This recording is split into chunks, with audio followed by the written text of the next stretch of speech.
जाति न पूछो साध की, पूछ लीजिए ज्ञान।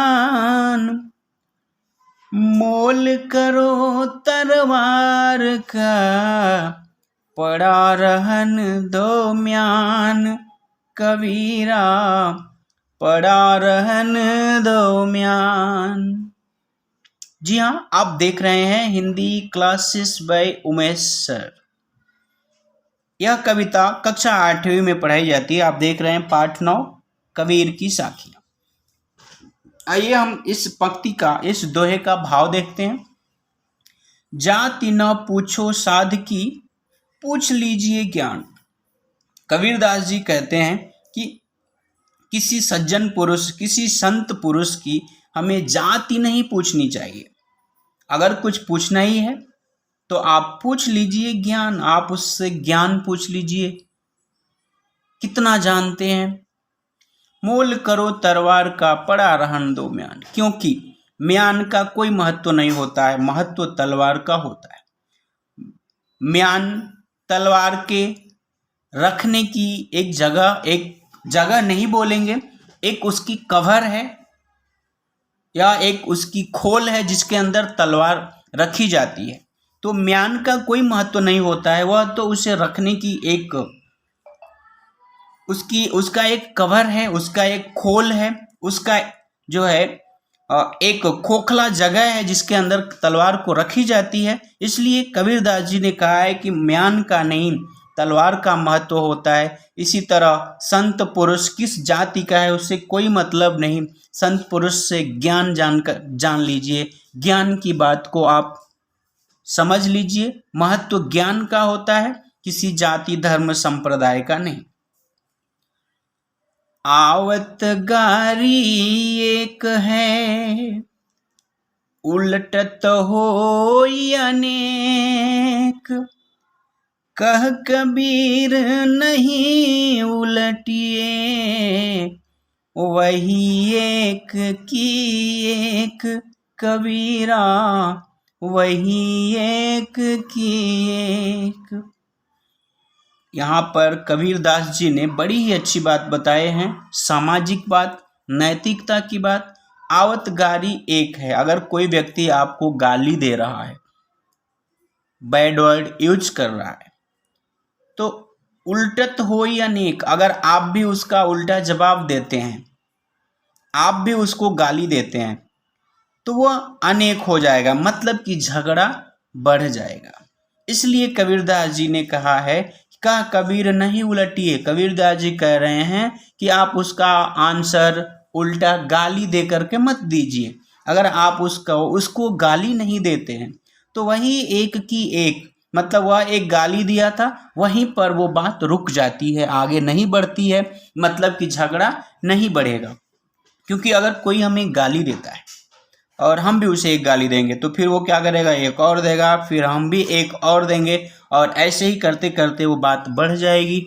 और आप बात बढ़ जाएगी मतलब झगड़ा बढ़ जाएगा। और कितना बढ़ेगा, जब तक वो बात चलती रहेगी, एक एक हम दोनों ओर से कहते रहेंगे, बात बढ़ती रहेगी और बड़ा रूप ले लेगा।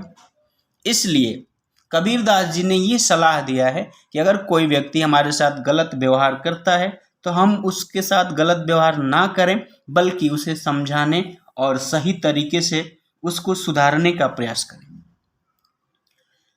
माला तो कर में फिरे, जीभ फिरे मुख माही। मनवा तो दहू दिश फिरे, यह तो सुमिरन नाही। कबीरा यह तो सुमिरन नाही। कबीरदास जी कह रहे हैं कि माला तो कर में फिरे। कर मतलब होता है हाथ। जीभ फिरे मुख माही, और जीभ जिह्वा टंग मुख में फिरती है। कहने का मतलब कि केवल हाथ में लेकर के माला जपने से, अगर आप हाथ में माला ले लिए हैं, ठीक है, आप माला ले लिए और माला जप रहे हैं, जैसे मान लीजिए श्री राम कह रहे हैं, माला जप रहे हैं हाथ में लेकर के, मुंह में आपकी जिह्वा से राम राम सीताराम आ रहा है, और आपका मन कहीं और चल रहा है तो यह इसको हम सच्ची भक्ति नहीं कहते हैं, यह सच्ची भक्ति नहीं है। मनुआ तो दह दिशे फिरे, यह तो सुमिरन ना है। कह रहे कि आपका मन जो है दसों दिशाओं में फिर रहा है, राम पर नहीं है, केवल आपकी जीवा से राम निकल रहा है।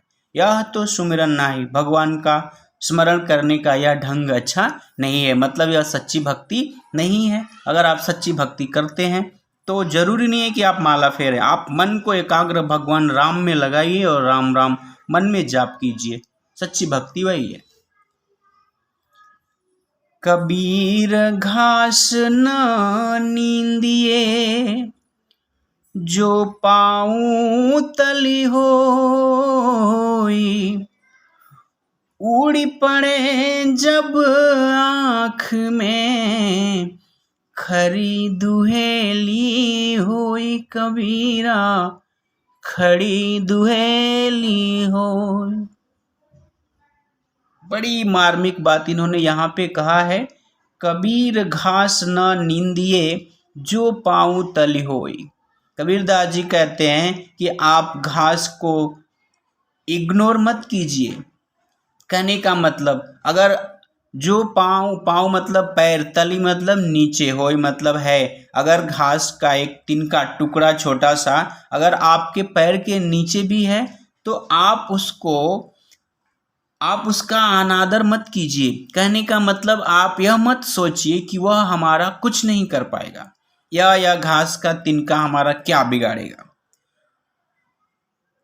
उड़ी पड़े जब आँख में, कह रहे कि वह घास का छोटा सा तिनका अगर उड़ करके हमारे आँख में पड़ जाता है, खरी दुहेली होए, तो बहुत कष्ट देता है।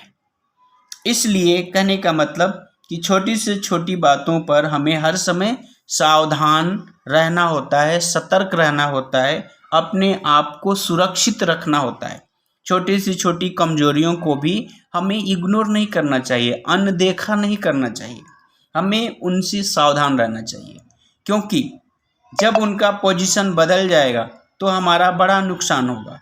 इसलिए कभी भी हमें छोटी सी गलती को भी अनदेखा नहीं करना चाहिए, उसे तभी ठीक कर लेना चाहिए।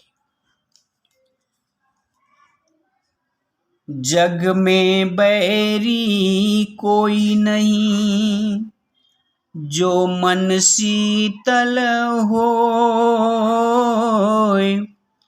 या पाक को डारी दे, दया करे सब कोई, कबीरा दया करे सब कोई। जी हाँ, आप देख रहे हैं Hindi classes bye Umesh sir. मेरे चैनल पर ICSE, CBSE और स्टेट सिलेबस पूरा बताया गया है, चाहे आप किसी भी क्लास में हैं, 8वीं 9वीं 10वीं, आपके मित्र भाई बंधु रिश्तेदार कोई भी दूसरी क्लास में है ना, 9वीं 10वीं 11वीं 12वीं, तो आप उन्हें मेरे चैनल के बारे में बताएं, देखने से उनका भी भला होगा और वो आपको धन्यवाद देंगे। तो आप मित्रों के साथ ज़रूर शेयर करें। 9वीं 10वीं 11वीं 12वीं का पूरा सिलेबस हमने बताया है, बहुत सारे प्रश्न पत्र भी हमने बताए हैं, क्वेश्चन सॉल्व अनसॉल्व पेपर भी है, आप देखिए आपको बोर्ड में किस तरह के प्रश्न पत्र आते हैं, क्वेश्चन पेपर कैसा रहेगा, और हम किस तरह से ऐसे लिखते हैं तो अब पूरे मार्क्स आएंगे, लेटर कैसे लिखते हैं, बाकी इन सारी चीज़ों का, ग्रामर पार्ट का भी, व्याकरण भाग का, सामान्य जनरल ग्रामर का पूरा अच्छे ढंग से व्याख्या बताया गया है, और आप अच्छे मार्क्स कैसे स्कोर करेंगे वो आइडिया भी दी गई है। आप चैनल पर जरूर एक बार ढूंढिए, हमारे चैनल प्लेलिस्ट में देखिए, मिलेगा। खैर, इस दोहे का भी हम एक बार भावार्थ देख लेते हैं। जग में बैरी कोई नहीं, कह रहे कि इस दुनिया में बैरी मतलब दुश्मन आपका कोई भी नहीं होगा। कब? जो मन शीतल हो, जब आपका मन शीतल रहेगा, आपका मन जब पवित्र होगा, शांत रहेगा, तो इस दुनिया में कोई भी आपका दुश्मन नहीं होगा। लेकिन एक बात मैं बताता हूँ, ध्यान रखिए, बहुत से ऐसे लोग हैं जो आपकी पवित्रता, आपकी सत्यता को देख करके जलने वाले भी हैं। तो यहाँ पे इनका जो दोहा है ना, मैं व्यवहारिक तरीके पर बता रहा हूँ, व्यवहारिक तौर पे, और अनुभव, एक्सपीरियंस, अगर आप सत्य रास्ते पर चल रहे हैं, बहुत मेहनत कर रहे हैं ना, तो जो लोग मेहनत नहीं करते हैं, झूठ बोलते हैं, वो आपसे जलने लगेंगे और वे लोग ऑटोमेटिक आपके दुश्मन हो जाएंगे। जैसे एक बात बताता हूँ, देखिए, अगर आप किसी की बुराई नहीं करते हैं, आप खूब मेहनत करते हैं, अपने मेहनत, अपना काम, अपनी ड्यूटी आप अच्छे से निभाते हैं, आप आगे ही आगे बढ़ते जा रहे हैं। जैसे मान लीजिए आपकी क्लास में आपके टीचर जो है आपको जो भी काम देते हैं, आपके अध्यापक, आप होमवर्क, क्लास वर्क, जो भी प्रोजेक्ट वर्क देते हैं, टाइम पे टाइम आप करते हैं, बड़ी मेहनत से करते हैं, जो भी समझाया जाता है आप पूरा समझ लेते हैं और आपको पूरे अंक आते हैं, फुल मार्क्स आपको आते हैं। तो आपके अगल बगल जो बैठते हैं ना बच्चे, पड़ोसी, वो कई बार आप बेवजह आपसे जलने लगते हैं कि इसको तो पूरा मार्क्स आ जाता है। तो ये जो लाइन है ना, देखिए, अब वहाँ पे सही नहीं, खरी नहीं उतरती। तो इन बातों को हमें ध्यान में नहीं रखना है, इनका दोहा यही है। और ऐसे लोग तो भी होंगे, क्योंकि भगवान राम ने रावण का कुछ बिगाड़ा नहीं था, लेकिन रावण ने खुद उनसे दुश्मनी मोल ली और उसका अंत कैसा हुआ आपको पता ही है। अगर ये बात थोड़ी सी भी पता होगी तो खैर कोई बात नहीं। अगर कोई बुरा व्यक्ति अपनी बुराई नहीं छोड़ता है तो हम अपनी अच्छाई क्यों छोड़ें। इसलिए अगर हमारा मन शीतल रहता है, हम किसी से भी प्रेम से ही बात करते हैं। देखिए, कई लोग ऐसे हैं, जब आप उनसे हंस के मुस्कुरा के और अच्छे से बात करेंगे, उनको अच्छी नीति बताएंगे, नैतिक बात बताएंगे, गुड थिंग्स, गुड मैनर, तो कई लोग उस पर चल नहीं पाते हैं और वो गाली देने लगते हैं। तो ऐसे लोगों को हमें अनदेखा करना चाहिए और उनकी उन बातों को अनसुना कर देना चाहिए, मतलब इग्नोर। खैर, आगे देखते हैं इसका भाव। जग में बैरी कोई नहीं, जो मन शीतल होए। देखिए, मैंने आपको व्यवहारिक बात बताया था, आप समझिए, आप सोच सकते हैं, समझदार हैं। और जहाँ इस दोहे की बात पूछी जाए ना, भाव, तो आपको वो नहीं लिखना है जो हमने बताए हैं, वो अपना सुझाव था। देखिए इसका भाव क्या है कि अगर आपका मन शीतल रहता है तो इस दुनिया में कोई भी व्यक्ति आपका दुश्मन नहीं बनेगा। भाई, जब सभी आपके मन के बारे में जानेंगे तब ना, आपके बारे में कोई जानता ही नहीं है, बहुत दूर है, और उसने मन में बना लिया कि हम जाएंगे और हमारे सामने जो भी मिलेगा उसको मार देंगे, तो उसने तो हमारे मन को देखा ही नहीं और उसने मार दिया, कुछ कह दिया, बोल दिया। तो खैर, ये भी बातें होती हैं, तो ऐसे लोगों से भी सावधान रहना होता है। या आपा को डार दे, दया करे सब कोई। कह रहे हैं कि या आपा मतलब होता है अहंकार, घमंड। अगर आप अपने अंदर के घमंड को, ईगो को निकाल देते हैं, दूर कर देते हैं, तो दया करे सब कोई, आप सबकी दया के पात्र होते हैं। सभी लोग आपको पसंद करते हैं, सभी लोग आपके नज़दीक आते हैं, सभी आपका सम्मान करते हैं। और बात भी सही है, अगर कोई भी व्यक्ति बड़ा ही विनम्र स्वभाव का है ना, दयालु है, वो किसी से जलस, ईर्ष्या, द्वेष नहीं रखता है, तो सभी लोग उसे पसंद करते हैं। लेकिन बात भी है, कुछ लोग ऐसे होते हैं जिनको अच्छाई भी अच्छी नहीं लगती है, तो यह दोहा उनके लिए नहीं है। ये चूंकि मेरा मैं बार बार आ जाता हूँ व्यवहारिक तौर पे, क्योंकि ऐसे लोग मिलते हैं ना हमारे समाज में, हमारे अगल बगल। कई बार तो हम जैसे भी हैं, हमारे घर में भी कुछ ऐसे लोग हो जाते हैं जो नैतिकता से बिल्कुल दूर हो जाते हैं, नैतिकता से दूर दूर तक उनका कुछ लेना देना नहीं होता है। तो खैर, हम किसी न किसी तरीके पर यही कह सकते हैं, हो सकता है वो अच्छी बातें सीख नहीं पाए, उनको वैसा माहौल नहीं मिला। तो खैर, बातें कई सारी हो सकती हैं, स्थिति जो भी हो, किसी भी परिस्थिति में जब हम अपने अंदर अच्छे गुणों का ही संग्रह करते हैं, अच्छाइयाँ सीखते हैं, तो वही अच्छा है, क्योंकि अच्छा तो अच्छा होता ही है। खैर, आप मेरे साथ बने रहे, इस चैनल के साथ बने रहने के लिए आपको धन्यवाद। आप इस चैनल से बने रहें, हर समय कुछ न कुछ नई बातें सीखने को मिलेगी। कुछ मोटिवेशनल वीडियो भी हमारे चैनल पे हैं।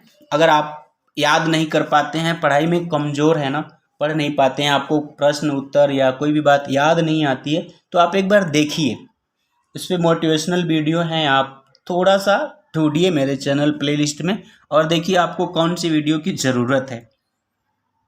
देखिए, कहते हैं बहुत सारे तरीके, तजुर्बे हैं पढ़ाई लिखाई करने का, अच्छा लिखने का, अच्छा बोलने का तरीका क्या है, तो थोड़ा सा आप देखिए आपको किस चीज़ की ज़रूरत है, ढूंढिए, मिलेगा। जय हिंद, जय हिंदी।